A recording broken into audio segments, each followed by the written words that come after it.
सगळ्यांना सरसकट जी काही आपल्या शेतकऱ्यांना मदत आहे ती सगळी मदत आम्ही करणार आहोत आणि नुसती मदतच नाही तर साधारणपणे आपल्याकडे टंचाईच्या वेळी जे काही नॉर्म्स आहेत ते सगळे नॉर्म्स अतिवृष्टीलाही असं आहे की पंचनामे जे आहेत ते जेवढे आमच्याकडे येत आहेत त्याच्यावर आम्ही कारवाई चालू केली आहे. बाकी आम्ही सांगितलंय जिथे करणं शक्य नसेल तिथे नुसतं ड्रोनने देखील पंचनामा केला तरी चालेल. ड्रोनचा पंचनामाही आम्ही मान्य करून घेऊ आणि म्हणूनच आपल्याला केवळ आपल्या रेकॉर्डला त्या भागात पाणी गेलं एवढंच आपल्या रेकॉर्डला असलं पाहिजे. त्यामुळे ड्रोनचा पंचनामा देखील आपल्याला मान्य असेल. कोणी मोबाईलवर फोटो काढूनही आपल्याला दिला तरी तो पंचनामा आपण मान्य करू. काही मदत करता येईल ती करायची. ही दिवाळीपूर्वीच आपण मदत देणार आहोत. आपले जे एनडीआरएफचे नॉर्म्स आहेत ते आता केंद्र सरकारने रिवाईज केलेले आहेत. ते रिवाईज नॉर्म्स पूर्वीपेक्षा त्यांनी वाढवलेले आहेत. त्याच नॉर्म्सनी आपण मदत करणार आहोत आहे आणि म्हणूनच आपण आता नानाजी देशमुख कृषी समृद्धी योजना जी मराठवाड्याला लागू केली आहे ती योजना ही क्लायमेट रेझिलियंट ऍग्रिकल्चर ज्याला आपण म्हणतो म्हणजे वातावरणाच्या बदलाचा परिणाम न होणारी शेती.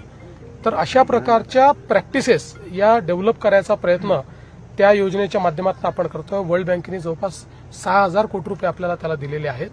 याच्या व्यतिरिक्तही आपल्याला आताचे जे काही हे बदलते पॅटर्न्स आहेत या पॅटर्न्सवर आधारित आपल्याला काम करावं लागेल. पण हे लॉंग टर्मचं आहे. आज तातडीची मदत देणं गरजेचं आहे. मला एक गोष्ट आपल्याला सांगितली पाहिजे की यावेळी आम्ही सगळ्यांचे पंचनामे येतील मग आपण ते देऊ मदत.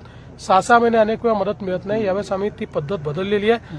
जसे एका तालुक्याचे आले एका गावाचे आले तरी आम्ही त्या ठिकाणी मदत करतोय. कालच आपल्याला माहिती आहे की जवळपास 2200 कोटी रुपये काल आम्ही रिलीज केलेले आहेत. त्यामुळे दिवाळीपूर्वी आम्ही सगळ्यांना मदत करू. सर बऱ्याच ओला दुष्काळ जाहीर करा अशा पद्धतीची मागणी होते मात्र ती टर्मच नाही कुठे असंही सांगण्यात येतं. मग काय सत्य असं आहे ओला दुष्काळ ही बोलीभाषा आहे. आपल्या एकूण जे काही दुष्काळाचं मॅन्युअल आहे याच्यामध्ये ओला दुष्काळ अशा प्रकारची कुठली व्यवस्था नाही. तथापि मी त्याचा अर्थ असा समजतो की साधारण दुष्काळाच्या काळामध्ये ज्या ज्या आपण वेगवेगळी सूट किंवा वेगवेगळ्या योजना राबवतो त्याच्यातले पिण्याच्या पाण्याचा दुष्काळ नाही तर पिण्याच्या पाण्याचे सोडून बाकी सगळ्या योजना इथे राबवल्या पाहिजे ते आपण राबवू. त्यातले सगळ्यात प्रमुख काय असते तर आपण विजेचं जे बिल आहे ते विजेचं बिल आपण रद्द करतो म्हणजे ते तेवढ्यापुरतं स्थगित करतो. पण आता तर आपण विजेचं बिलच घेत नाहीये त्यामुळे विजेचं बिल आपण घेणार नाहीये. याच्या व्यतिरिक्तही टंचाईच्या वेळी ज्या ज्या आपण उपाययोजना लागू करतो त्या उपाययोजना लागू करा असा त्याचा अर्थ आपण घेऊया आणि ते आम्ही करणार आहोत. CEN न्यूज देश प्रदेश की ताजा तरीन खबरों के लिए CEN न्यूज को सब्सक्राइब करें और रहें पल पल की खबर से हर पल बाखबर.